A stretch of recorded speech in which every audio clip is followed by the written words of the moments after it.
Welcome to Property Careers Prospector School, Session 3, which is around the subject matter which makes the difference as to whether or not you are able to identify sellers or not. And that is, of course, dialogue.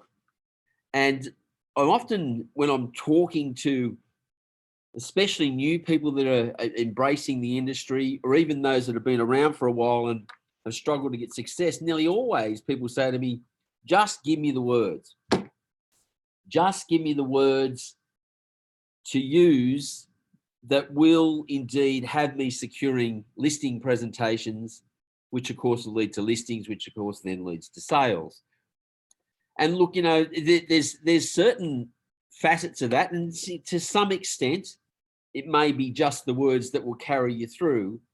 But I must say this to you wholeheartedly, it's not so much what you say, it's about, I reckon, 80% how you say it, so long as it makes some sort of sense.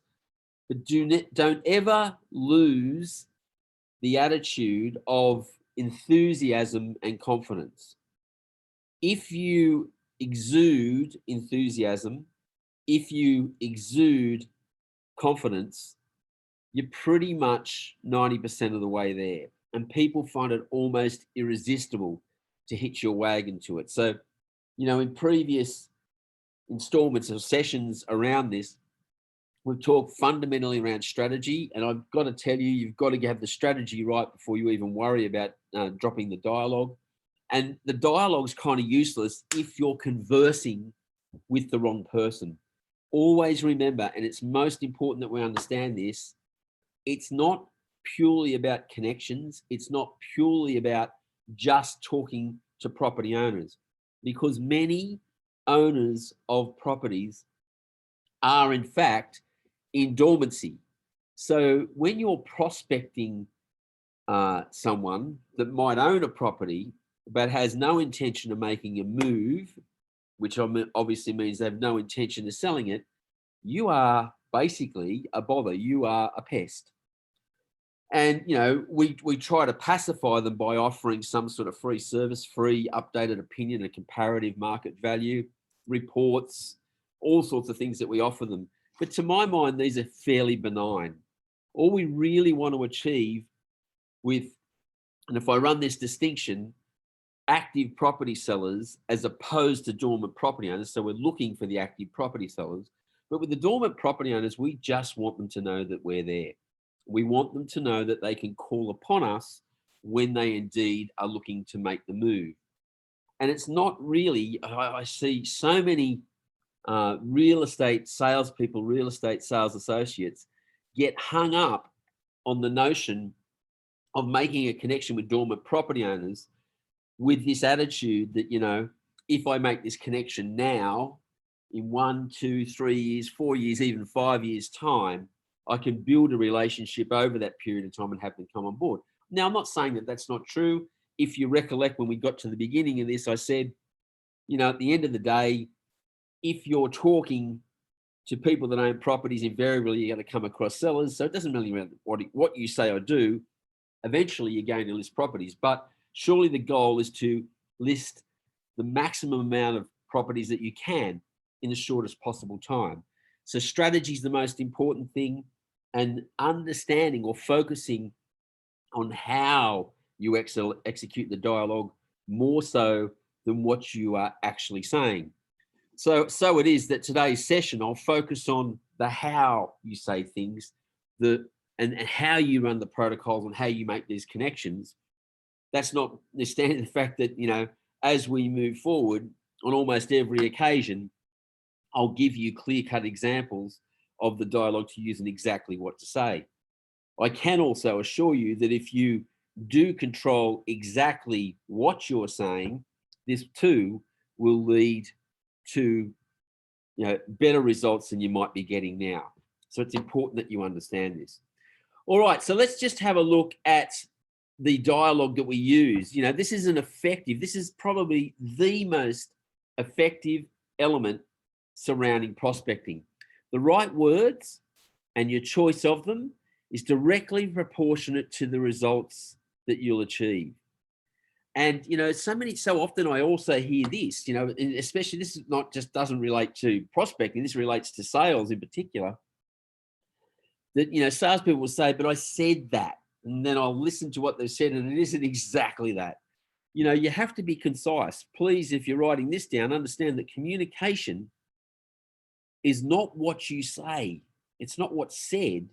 It's what is understood by what you've said.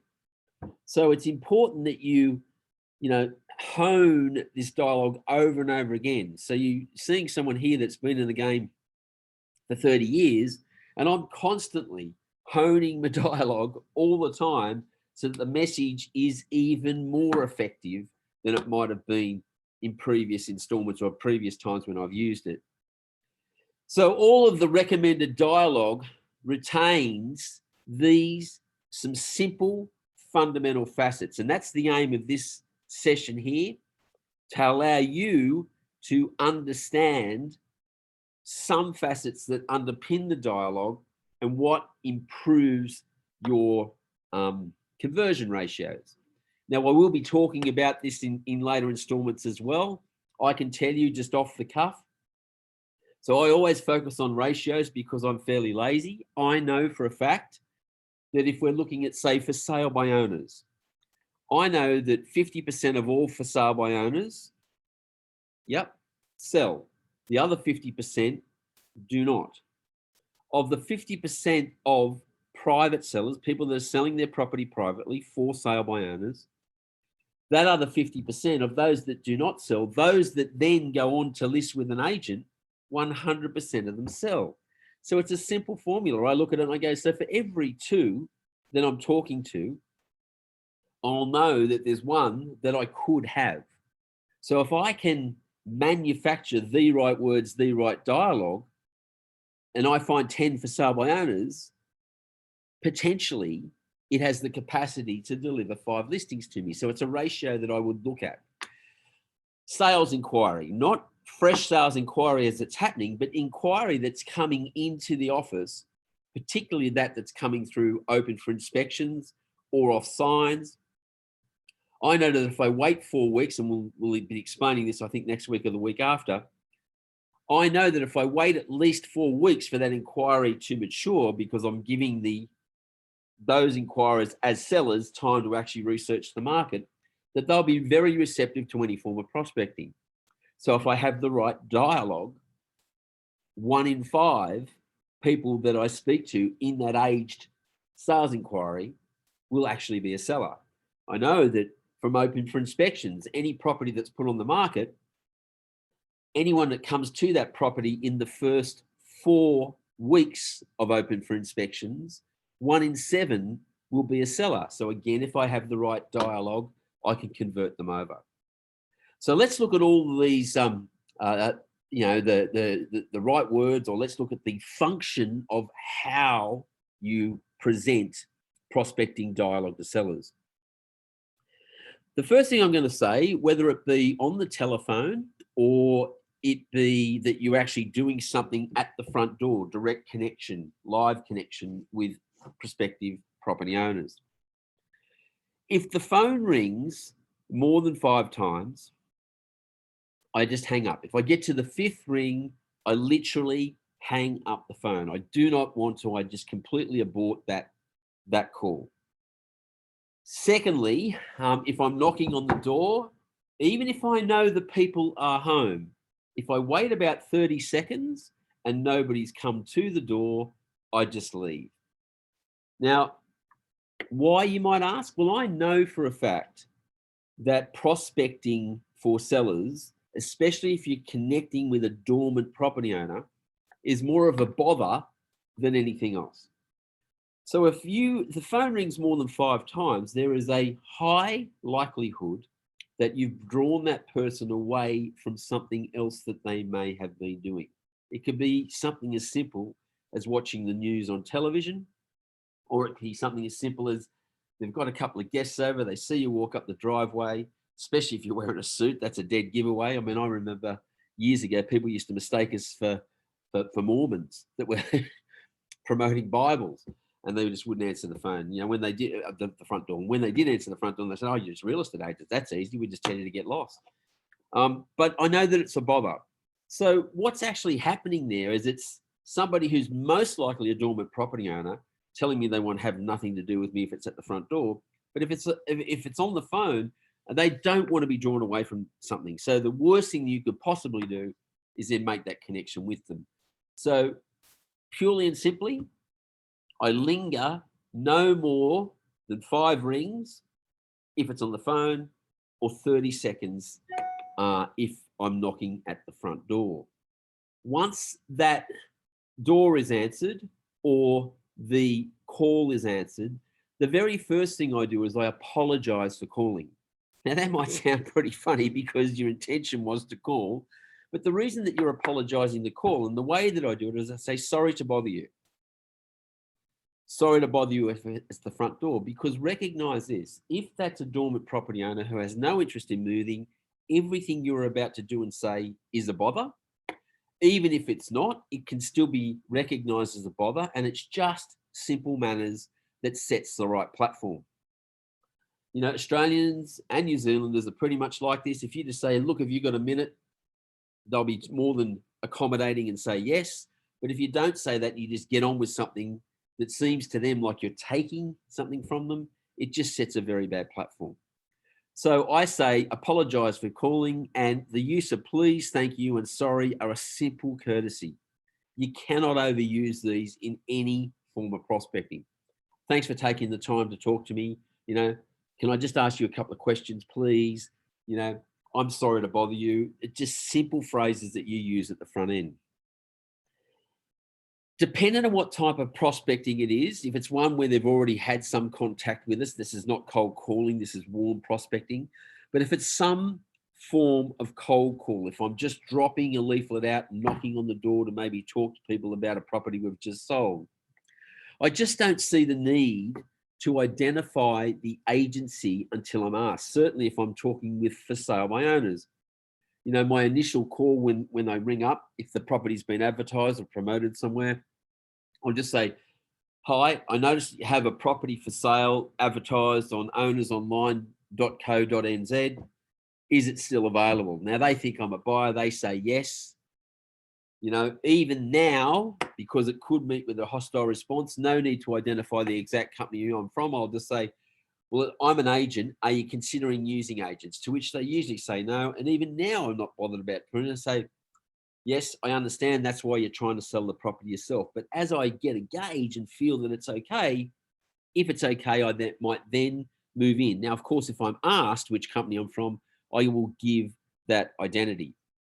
If I meet with hostility, to be honest with you, you know, if I've had someone on the phone and it's a sale by owner, they go, where are you from? I might just say, one of my competitors, you know, Ray White, blah, blah, blah, give the number. Ray White was my strongest competitor. I didn't disrespect the agency, but, you know, why have them hostile around me? And to me, that's a little bit of fun that goes with it. So that's the next one. So do not identify your company until asked. Now, again, you might even see or feel from the pace by which I run these webinars, I speak clearly, but relatively briskly. I do this because I just want to have that pent up sense of urgency. And going back to what I initially said when we're talking here today, I said there's 2 things that sell. These will always compensate for your lack of experience, even your lack of dialogue. It's important that I tell you something about that in just a moment. You know, these will always compensate. If you demonstrate enthusiasm, if you demonstrate confidence, these are something that property sellers will hitch their wagon to almost invariably.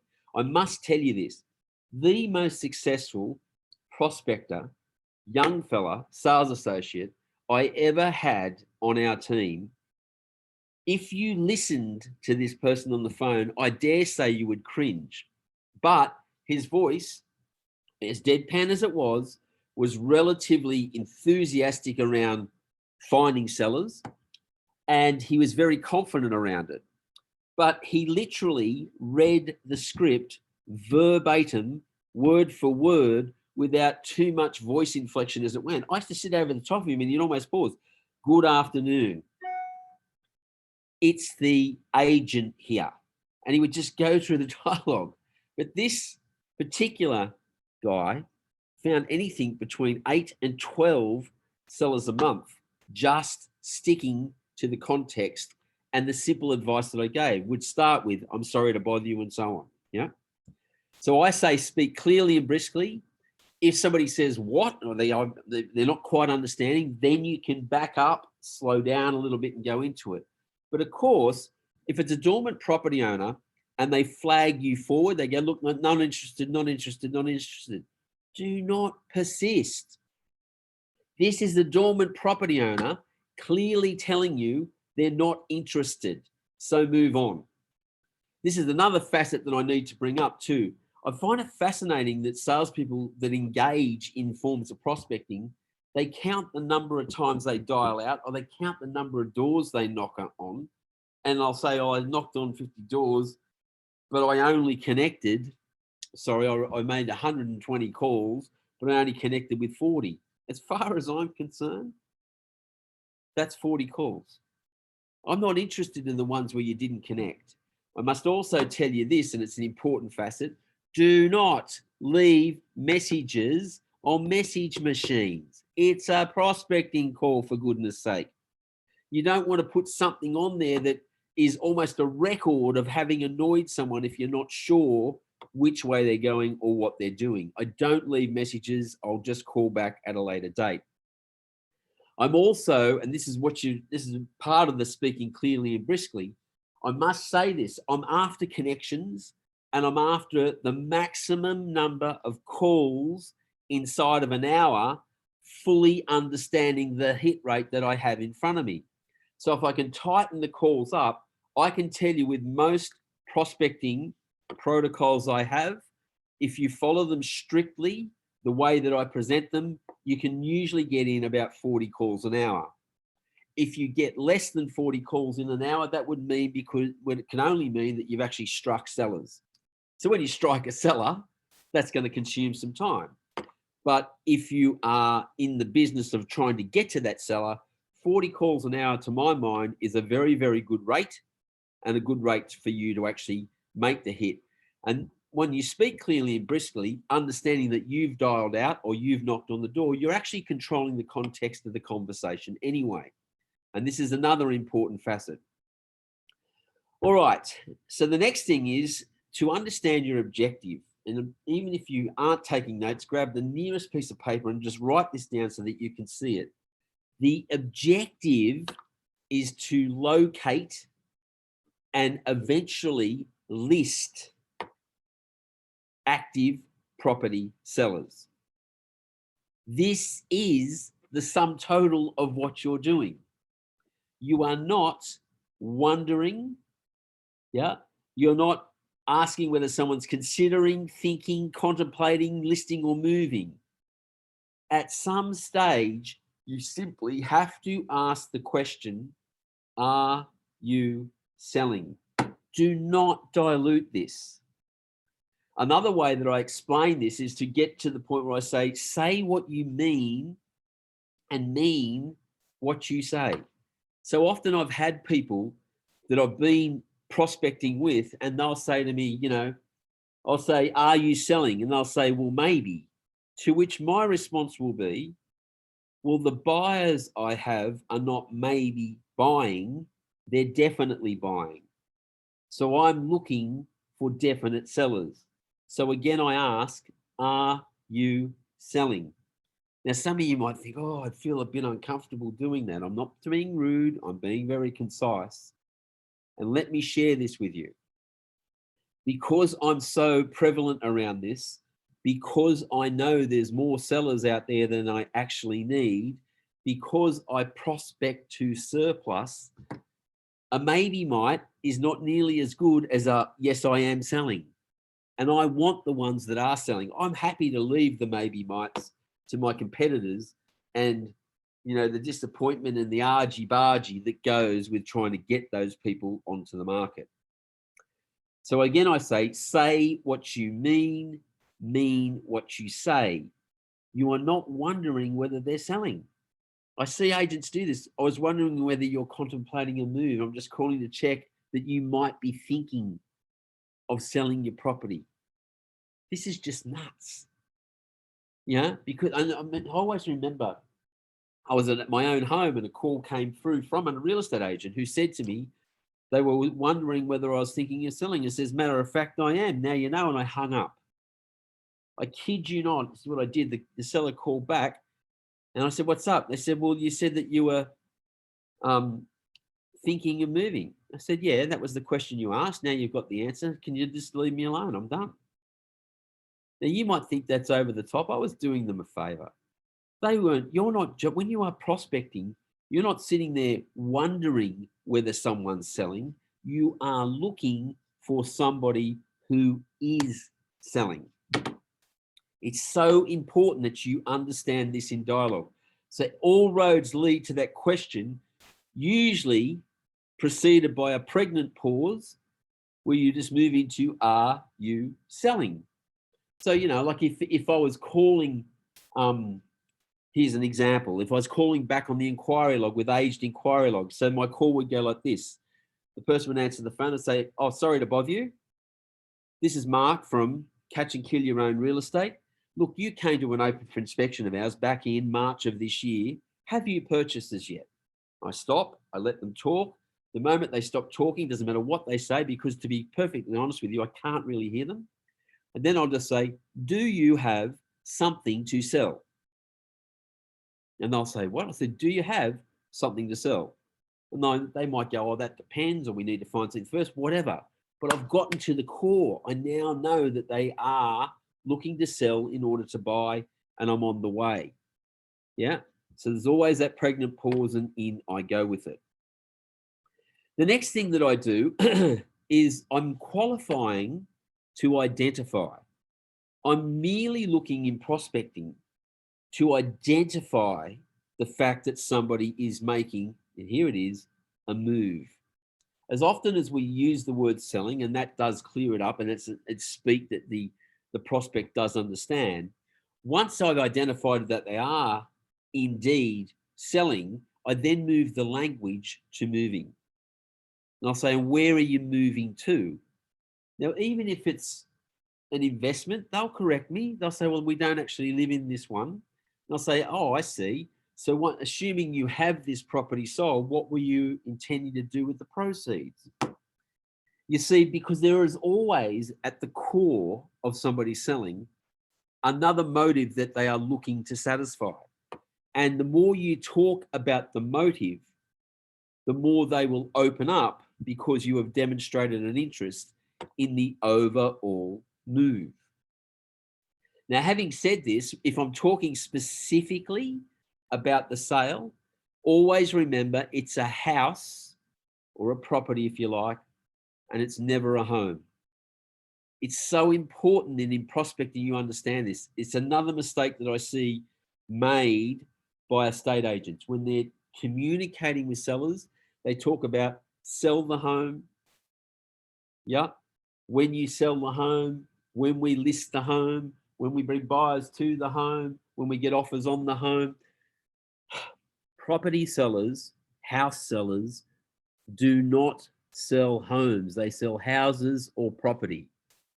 Buyers buy homes, but sellers sell houses. Now, this might seem like a simple language faux pas to you, but here we are discussing dialogue. Yeah, so your tools of trade as a real estate sales associate, professional, come salesperson, your tools of trade are language. The right choice of words is imperative to your success. It is so bloody important that you do not make this mistake. So often I've seen real estate agents in a listing presentation, they've gone down there, and let's just say the motive, the reason for selling is financial stress. Down comes the agent and starts using, when we list the home, take photos of the home, put the home on the market, bring buyers to the home. So here's a couple. The wife's absolutely distraught because of financial pressure. They have to sell the home. And here's a real estate agent saying, sell the home, list the home, bring buyers to the home, which sounds like strangers to the home, sell the home, then you've got to move out of the home. They don't say anything to that agent, but they're sitting there thinking, this person is taking our home. Now, this can also translate to prospecting. You're using the word home when you should be using the word house or property. Language is critical to success. Now, at a later date, when you're talking to buyers, home is the only word you use, and you use the word feel and home. But that's another story. So when talking, so always remember that property sellers, so sellers sell houses or property, yeah, and buyers buy homes. That's the distinction. Very different. All right. So the motive is always the move. So once you've identified that somebody is looking at selling, that they are looking to buy or whatever, you then need to qualify or further push some quantification around the move. Where are you moving to? Now, I've had people say, oh, no, we're not worried about that. We're just going to whack it on. I say, yeah, but assuming that I've got a buyer for you and that we have the house on the market with a buyer ready to indeed go ahead with the purchase, where are you now? Where are you looking to go to? You tell me what you're trying to do, and then I'll focus all of my energy on ensuring that you're able to do it. So it's a house, not a home. And then this is the other one that I see most of us make, and especially it's really falls, especially if you're servicing a sales professional, leave this part up to them. But also remember that what we give as estate agents is advice, not price. It is not our job. And I know that some of you might be thinking, especially if you're relatively new to the business, what on earth is he talking about? But one of the stupidest mistakes that real estate agents make in this business of real estate is they expend way too much energy around pricing of property. And please understand that the telephone is the last place in the world to even be discussing this. And if you're offering a prospect the notion of a sales professional or indeed yourself coming down to give them your opinion on price, you're actually inviting subjective argument, which can actually lead to dissent. This is not what we sell. Our job is not to calculate the value of property. Our job is to create value that at this stage may not even appear to be there. We are marketers, not valuers. Yeah. So it is that we look to give advice wherever possible as you become more proficient at this. I mean, this is basically what I do. If I identify a seller and then I move to motive, where are you moving to? They say, well, what we want to do is we want to find something to buy first before we put it on the market. So I'll explain this later in consultation, but this is where I would just say to them, oh, hang on. So what are you going to do if you do find something? They say, well, we're going to buy it. I said, but wouldn't that then mean that you're going to own two properties at the same time? Yeah. Well, how many do you need to own? Oh, well, they might even say the bank says that's okay. I said, well, hang on. Let's not forget that the banks sell money. It sounds to me like nobody's walked you through the process that represents the least amount of financial risk. Because if you take financial risk, that will also lead to financial stress and can also mean that you find yourself compromising what you could have got for a property rather than what you do get. And see, this is the important thing. We don't want to get into selling. We do want to give some advice. We want to expand on that advice and then look for the opportunity to, in consultation, sit and give them advice around the safest and most practical way to make the move, to make the sale, to move forward. And finally, always understand this, especially, when you're doing anything that is done via phone. Please understand that the phone, in the context of prospecting, is utilized to appoint, not to sell. What do I mean by that? If somebody asks about what we refer to as a sensitive issue, how much do you guys charge? Do we have to pay for marketing? Yeah. How long do we have to put it on the market? if we give it to you, are we still afforded the right to sell it ourselves? All of these are, excuse me, sorry. All of these are contentious issues and require strong sales dialogue. Do not attempt to sell anything other than an appointment, an appointed time for you to see these people. So I say don't sell anything outside of it. Far too often, there's too much talk on price, on the fee, on the market, you know, on what they might have to pay. You know, it's just too much. The point is to focus on your objective. And at this stage, first up, it's to identify. Then it's to offer advice, not price. And in doing so, to create an appointment to then list the property. This is the key. And I know that for some of you, you might be like, oh, that sounds simple, that you just make it sound easy. Yeah, well, I do. Why? Because I've been doing it for 30 years. And you all have access in any way, shape, or form to get advice on how to then do this to the betterment of your sellers. So please focus on all those facets. Look for it in the dialogue.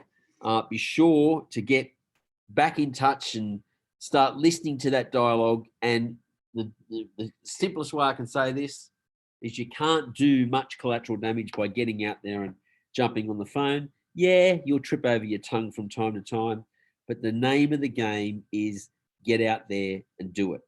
Yeah, get out of the car, get out of the office, get out there, meet the people, make the connections, and before you know it, just the way that one of our recent sales associates who goes under the pseudonym of Chloe was able to find half a dozen in less than half a dozen days. So stick with it. My email address, the contact, is mark with a K at propertycareers.com.au, or my phone number +61 410 592 165. Thanks for joining us, and I look forward to bringing you yet another installment inside of Property Careers Prospector School.